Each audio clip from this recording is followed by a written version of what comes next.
You are listening to episode 113 of the More Than Anxiety podcast. This week, I'm going to introduce you to Pamela H Reed. She is a certified Christian life coach and financial strategist dedicated to helping people reach their goals and live their best lives. With years of experience in government service and a passion for wealth building through real estate and stock investing, Pam empowers individuals to overcome financial obstacles and create lasting wealth. As the host of the Confident Steps to Financial Freedoms podcast, she shares practical, faith-based strategies for living a purpose-driven and financially independent life. Pam's mission is to guide Christian professionals not only in making money, but in growing and sustaining their wealth, reminding them that they have the power to build true financial freedom. I had the pleasure of interviewing Pam on her podcast just a couple of weeks ago, so I will make sure to include that episode in the show notes. She's such a sweetheart. She is a wealth of knowledge, and she is going to do a wonderful job of calming your anxiety about having wealth in the future and having wealth now. Enjoy the episode. Thank you, Pam, so much for joining me. Can you You're introduce yourself to welcome. everyone? Yes.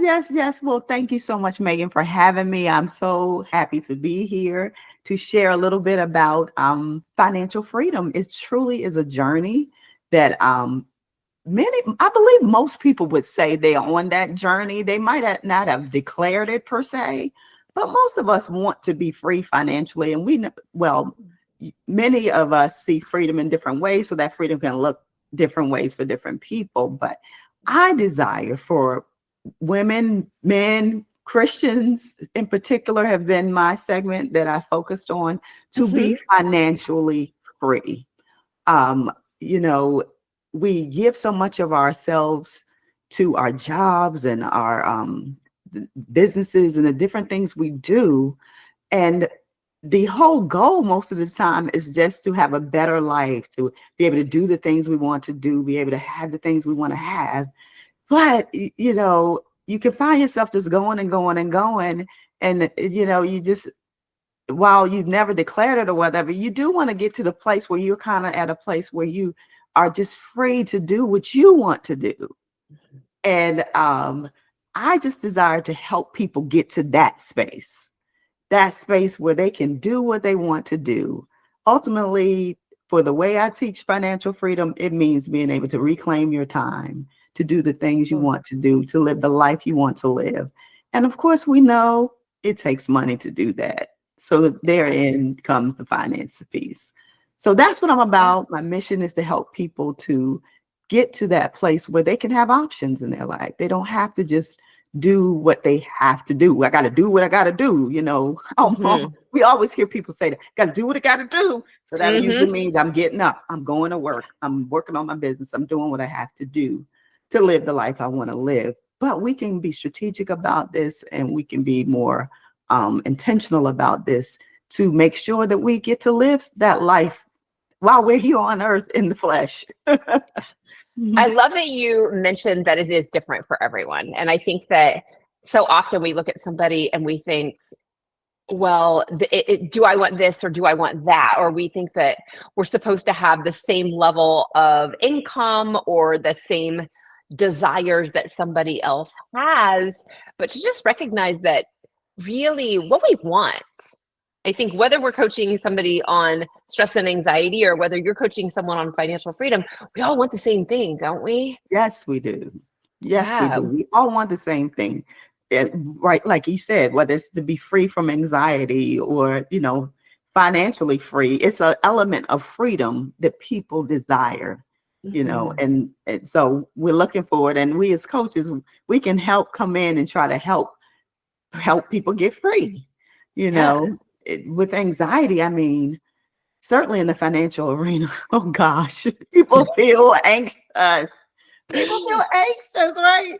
People feel anxious.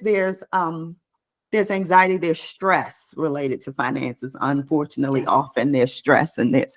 And really what happens is that there's usually shame, there's guilt. And those can just make you, because with finances, you can easily feel like I'm not getting it right. I'm not doing it right. We get the one little course in school, maybe, Right. I know I had consumer math in high school. That's what it was called. They taught Right. us how to write a check. They taught us a little bit about credit, a little Yeah. bit about, paying bills. It was very foundational and very short. It was just one semester, I think. It wasn't like a lot. And most of us, that's all the financial education we receive, unless you Right. have a household in which, your parents really openly discuss money and talk Mhm. about different financial strategies. You don't get much education in it. So Right. anyway, we go on about doing what we know to do the best we know how to do it. We look up, years have passed. We find ourselves either in debt, a lot of us. We find ourselves where we're like, oh my God, retirement is getting closer than it's ever been. Yeah. It's like, what am I doing? What have I done with my money? And then you feel shameful because you're like, oh my God, I'm over 40 years old. And what do I really have to show? And, I'm going to be retiring and I don't have it. What is this 401k? What is this 403b?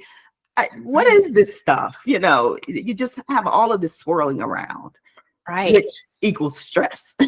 Yes. And I think it's so good that shame factor is a big thing that I see, I see it play out in my family, or I see it play out in different ways. And I think there's so many different ways that people experience shame, whether it's I feel shameful because I didn't have to struggle, or I feel shameful Mm. because I am struggling. Shame Mhm. isn't based on the amount of money you have. Where do you see shame fall into play with the Ooh. people you work with?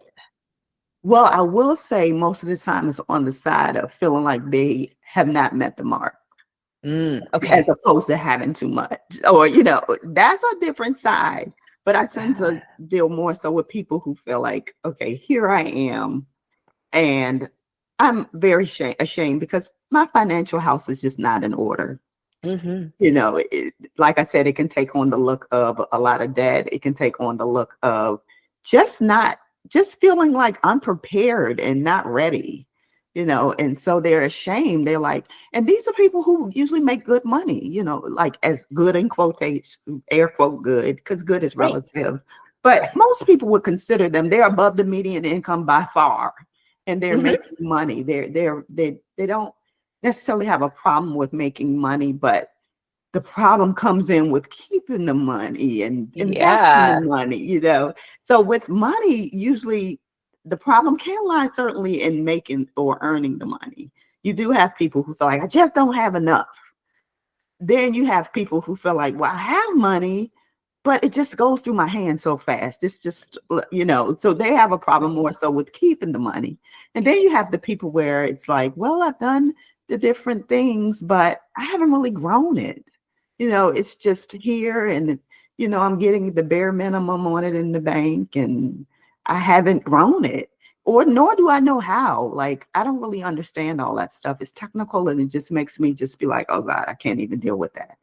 And so Mhm. these Yeah. are kind of like the different things that people can present with. Like as you whittle down and the getting to know and talking through it, it's like, okay, your problem, usually it can be lumped into one of those different areas. And from there, we can begin to really look at your individual situation and determine, okay, so how can we, get you to a place where, for one, first of all, let's just settle this right now.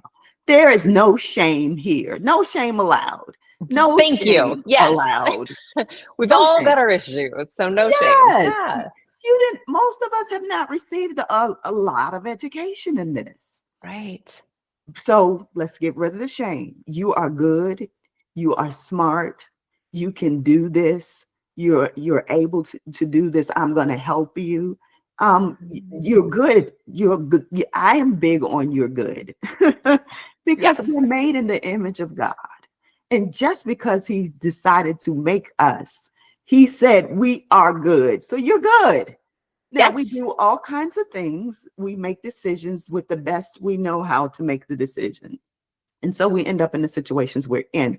But you are not a bad person because you have debt. You are not a bad person because you don't have all of this money in order. You're just not a bad person. So let's just settle that.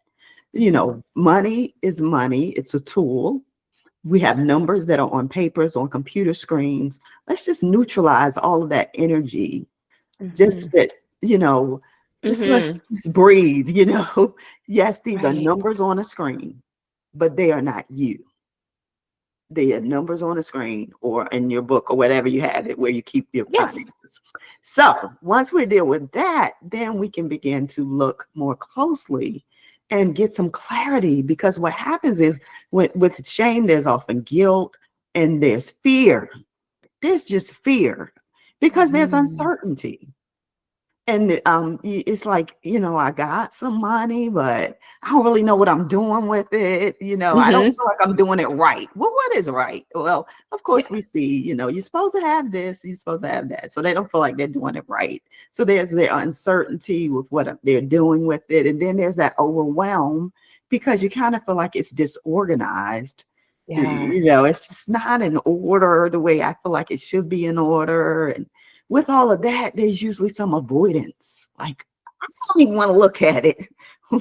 Let's just keep chugging along. Let's This is just when I go to a store and somebody says, "Do you want your receipt?" And I'm like, "No, no. I just want to pretend like that didn't happen." Yeah. exactly. They do often ask us if we want our receipt. All right, we pay with our card. Usually they'll be like, "You want your receipt?" Thank you. We want But to avoid so it. acknowledging that we're all experiencing this, right? Yes.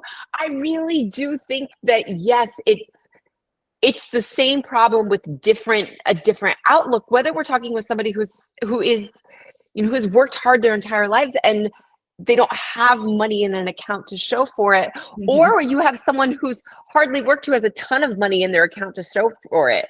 Hmm. It doesn't, I mean, if you're given a bunch of money or you've worked hard, in either way, we don't know what to do with it. What do you feel like is, if you were to say, this is what people need to understand? Like, I love that you said it's just numbers on a screen, it's Yes. just numbers in a book.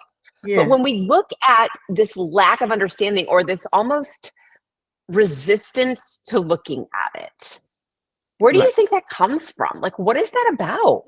Why do we look at it like, oh, Because I think, for one, like I said, I think the shame and the guilt comes into play, like for feeling sure. like you're just not doing it right. You're not, Hmm. I'm just not doing it right. I'm not meeting the mark. I've read this article. I mean, I'm not nowhere near what this article is saying I should be. And, Yeah. my peer, you see some people around you, they're making moves and they're buying properties, and you just Right. begin to be like, well, golly, I haven't done that. And you just can start hearing some of the multiple streams of income, passive income, and you just hear these different things, and it can just easily make you feel like, well, I'm just over here going to work or working on my Yeah. business, and I'm not making these power moves. So all of these things can begin to play in your head to just make you just feel like it's another form of not enough. I'm not doing it right. Yeah. I'm just out here, and I'm not Sure. doing it right. So it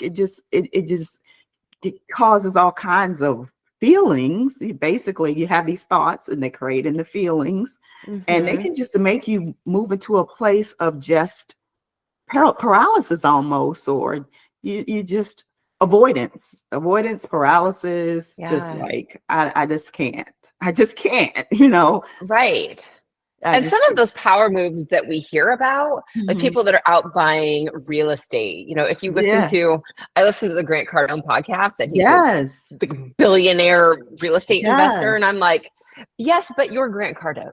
And I Uh-oh, am Megan uh-oh, DeVito. uh-oh. And like, but I do think that there is that it's almost like a pressure that Mhm. whether society puts it on us or Mhm. we just have so much information that we know what everyone else is doing. Like, Mhm. Oh God. oh, I'm supposed to be buying real estate. I can't buy groceries. Yes. Or what? How am I supposed to save in like for retirement or for my kids to go to college if I can't do these basic things? Mhm. Yeah, it's easy to compare ourselves with others. Right. especially with social media. Oh my gosh, you Yeah. just see so many different people doing different things. I mean, people present themselves in their best light, on social media. So Hmm. we just think everybody's doing great. Like, oh my gosh, did you see them? They just did a vacation in Fiji, and oh, this one just bought a property, and this Right. one is just doing all of these great things. And so it's easy to, feel like I'm behind. I'm just behind. And, Yeah. but like I said, we want to just get that thinking out.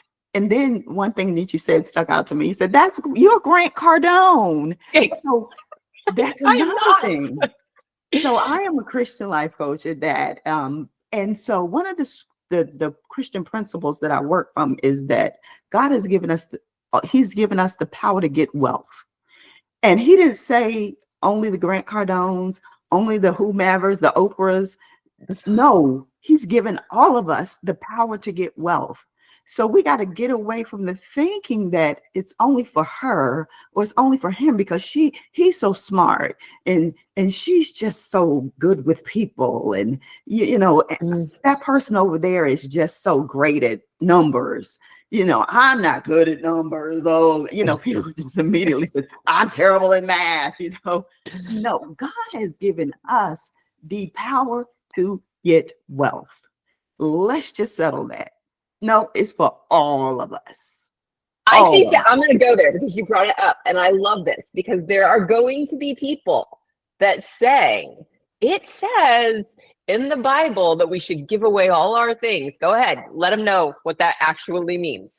Because I'm with No, you. I'm with you that God has given us the power to make money and have wealth. He does not want us to be poor, but go ahead and tell him why.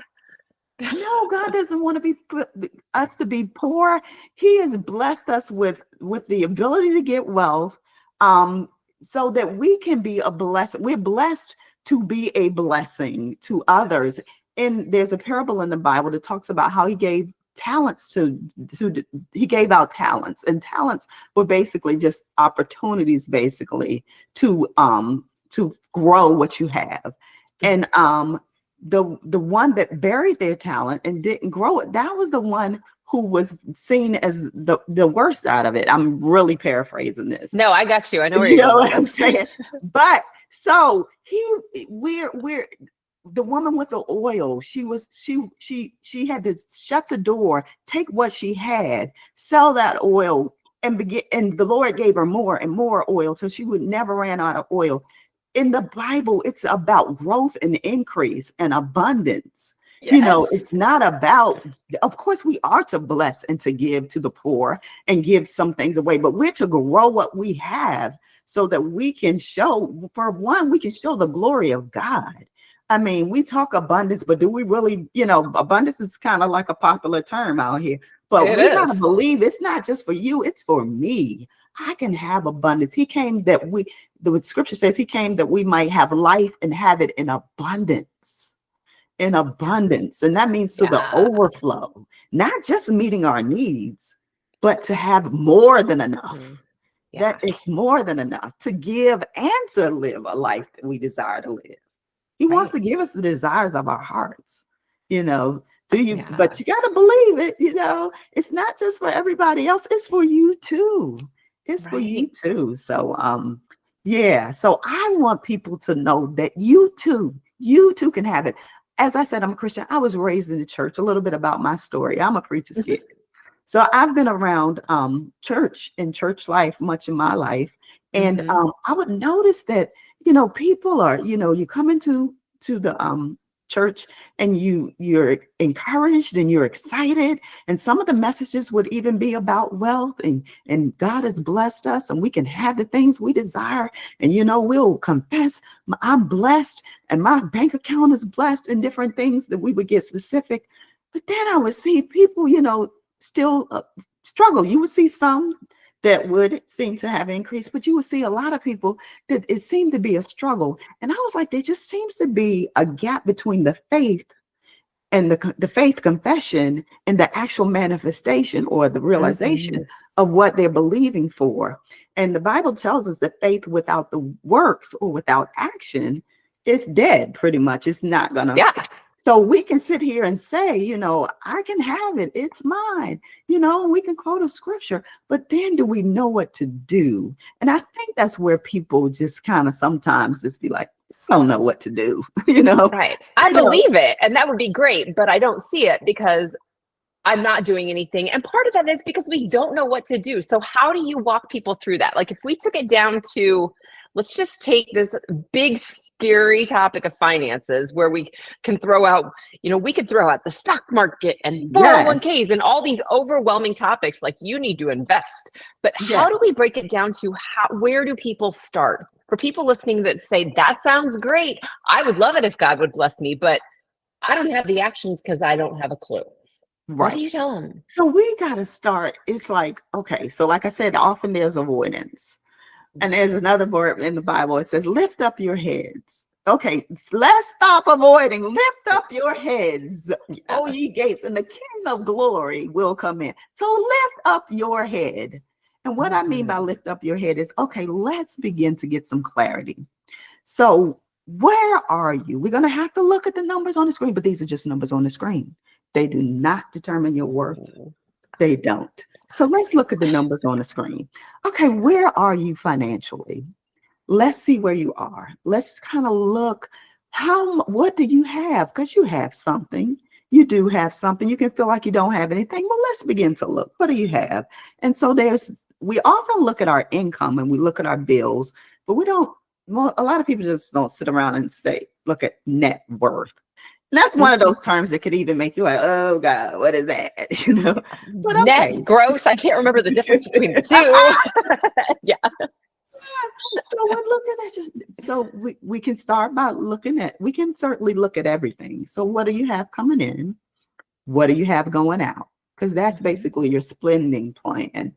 While you might not have planned it, it might have been planned just by what you do. So what do you have coming in? What do you have going out? Then do you have any assets? Do you have a home that you own? If you do, how much is it worth?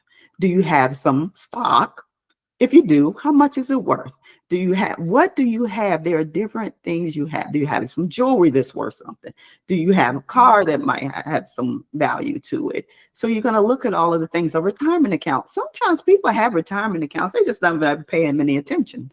So it's just chugging along. But let's just take a look at what it is. Let's see what number that, it's been building. What you have. Oh, you got this one from this job, this one from that job, this one from. Let's bring them all together and see what you have. So we're going to look and see where you are. It's just like when you're driving a car. You where are you? What's your current destination? What's your current location? So that we can see where we're going. We want to get to the destination. Of course, the big destination is financial freedom, but we have points along the way. So right now we want to see where you are. And so you're going to lift up your head. We're going to look at the screen. We're going to look at the statements and just gather your financial picture. Yeah. And this is not going to be scary. This is just going to provide clarity so we can see where we want to go. And once we determine where you are, we'll see where you are. And we're also going to see, where do you want to go? Like I said, financial freedom looks different for everyone. So we're going to establish some goals. What do you want to do? Where do you want to go? And then a starting point, of course, but a starting point is another thing that makes people scared or nervous is that they feel like what makes people have trauma, even so to speak, is when unexpected things occur. And so we want to make sure that you're prepared for the unexpected. So if nothing else, let's just get an emergency fund. Let's try to get rid of some of those things that can make you have the stress and the overwhelm arise. And that's from when my tire blew out on the way to work. Oh, my heating system just went out in the house. Different things happen, when you don't really have an emergency fund or anything in place, a savings basically is what it is with this one would be dedicated for those unexpected things. Let's just start there. Let's just start there. And then that can be like one of the first goals. Sometimes you got the money, you just kind of need to just earmark it for something, or just be more intentional about its purpose and don't touch it, Mm-hmm. And So it sounds like it's really stepping back and saying, okay, we've been afraid to look at this or you've been afraid to look at this for however long. Let's finally look. let's look. Because maybe it's just as simple as let's just start paying attention. Yes. Just paying more attention or paying attention at all. It could be just that simple. Just that simple. But yeah, like that fear and from the shame, feeding the fear, and it can just spiral into all kinds of stuff. It just makes you just want to avoid it all. Yeah. So do you work primarily with people in a certain age range? Like, who are the people you normally work with? So my target market is for people who are over 40 years old. Yeah, that you've been going at this adulting for a little while now. You've been adulting for a while, and you're like, you know what? I need to get my financial house in order, because even though I've been avoiding, I'm really tired of working, and I'm running to kind of see my future look brighter than just 67 years old and retirement. They have hopes, they have dreams, they want you get to a place in life, and sometimes it can come earlier on. I'm not going to say it doesn't, but if Maslow's hierarchy of needs, you get to that place of self-actualization, right, which is at the top, and it's kind of like, okay, I got the survival needs and all of that taken care of, and I've got my relationships, but I just want to be in a place where I'm contributing, and my things are attached to purpose. And so usually with that, you discover, you find that you're like, well, if I had more money, then I could really be doing what I really want to do, but I'm tethered to this job that I kind of really don't love. And it's just all of these thoughts and things, and you're like, I want to be free. Yeah. And I think there is so much out there. Like, I'm being tethered to your job is such it's great to have the security of you have the job, obviously, right? Like, I know I'm great, I have this, but it's also, it holds you back. Like, yes, I have this job that provides for my basic needs. I can pay for my house. I can pay for my food, but I'm stuck.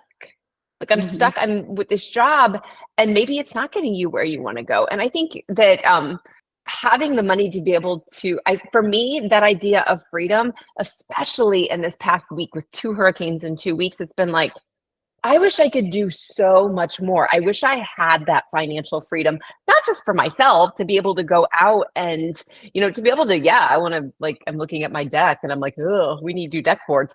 But yes, to be able to make my deck look a lot nicer. But man, there's people in North Carolina and Florida right now that they would be really happy to have a wall. And I wish I had more that I could give them. I do. And that, to me, is like the ultimate freedom, right? Like, yes, I can take care of myself, but I can also help other people take care of themselves too. Yes, absolutely. So we talk about the time a lot, getting your time back, which of course, for you to go to be able to help people, having more time that's your own would help. But also being able to be as generous as we want to be able to give financially to help others. I know with myself, one of my motivations with the whole financial freedom was like, so I can bless other ministries, startup ministries, who the goal is to help, the world, the community. And so some of these churches are startup churches, and they need the funding to get off the ground. And, then like you said, there are people that are having these devastations, these natural disasters and things like that, and to be able to help. So to be able to give financially at a greater level, I mean, that is definitely part of freedom. Even, for our children, our families, to be able to leave an inheritance. How about that? Right. What a gift. And to be able to set someone else to have a little more freedom in their life. Exactly. To have that there, to be able to say, okay, you've got this little nest egg here where you can say, okay, take care of this and grow it. Grow it, grow it, grow it, yes. grow it. So so once you get the clarity, okay, where are we? Then we can, analyze your flow and optimize your cash flow, that is coming in, that is going out. We can optimize that. And, it's all under stewardship. We want to take what God has given us and use it to the best that we can. So we're going to manage more closely and be more intentional and tie our what we do more to purpose. We're doing things, and sometimes we need to just look at these transactions a little more closely, like, why am I doing this? So we're going to really optimize the cash flow. And from that's where the confidence comes in, because you feel like there's some order going on. And then you can begin to invest and grow, and that you'll see it grow, and you're spending in a more conscious way. You spend in a more conscious way. You feel more in control of what you're doing. And basically, you're building habits. You're building those habits that are good habits, to where your money can flow the way you want it to really flow, and not just randomly, based on whims, or either bad habits. It could be bad based habits. on every time I leave the house, I think I need to buy an iced coffee. This is not true, but it is funny. And I've seen this with people. I'm actually coaching a woman right now, and she said, but when I go out, I think I should go to McDonald's and get a Diet Coke. And I'm like, yes. So we've tied it back with her, with emotions, and like, it's a positive, it makes a positive emotion for her, a positive experience, because we are so emotionally driven, right? And so to be able to say, well, when I imagine, I can picture this in my head. Tell me if this isn't true.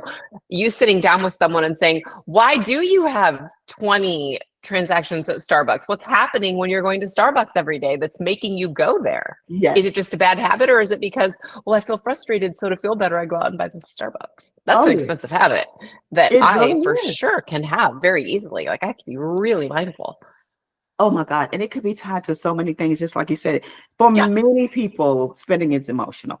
Retail therapy is no joke. It is real. The dopamine hit, when you see that pretty clothes and you buy it, And then some people is eating out. I know I've talked to people before where just going out to eat is just their emotional fixed to, this was a particular couple where it's like, that's just one thing we can do to kind of just feel better about our marriage, because it's a lot we don't really love about it, So we go out and we eat, and it just helps us emotionally to just feel better. We went on a date. Yeah. So it is so emotional. I mean, retail therapy, you hit the perfect example.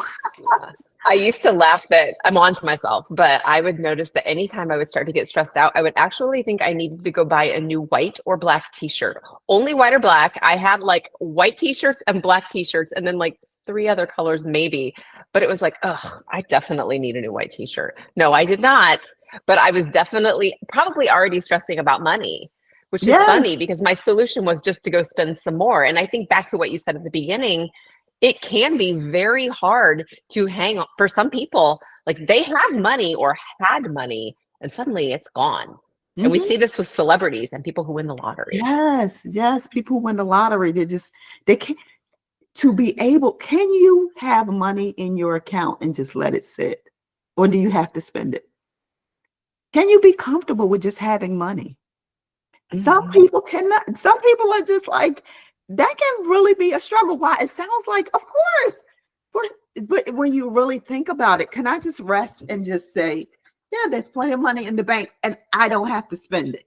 Or is it more like, well, there's money in the bank, gotta get such and such? Well, you just begin to start thinking of things for which you can, and things that are probably things that you can really justify. Like, well, I did need the deck boards, or whatever it is. Right. And there's that balancing act, but our brains are so sneaky. Our brains are so sneaky. Our brains are so sneaky, for sure. Not very fair. Yeah, I know. So definitely emotional ties all up in there. So we're going to look at, you can see the patterns. If you go through the bank statements, you see the patterns.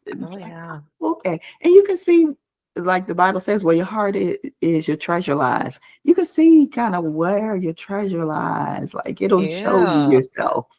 Those statements Yeah. will show you yourself, not to shame or blame, but let's just see, what's driving me.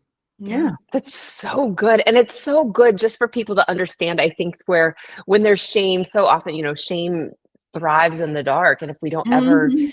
bring it out there, you'd be like, wait a second, Mhm. you might be experiencing this, but you can't possibly be the only person in the world experiencing this, especially since you're hearing it on podcast right now and you're hearing it from somebody who coaches people on it, which means Mhm. you're not the only person. Mhm. There are so many people out there doing the same things. We're Yes. getting rid of our money because there's something uncomfortable about having it, or because we have this habit attached to it, or we have Yes. this thought about why we should or have it or shouldn't have it, or have Mhm. enough or don't have enough.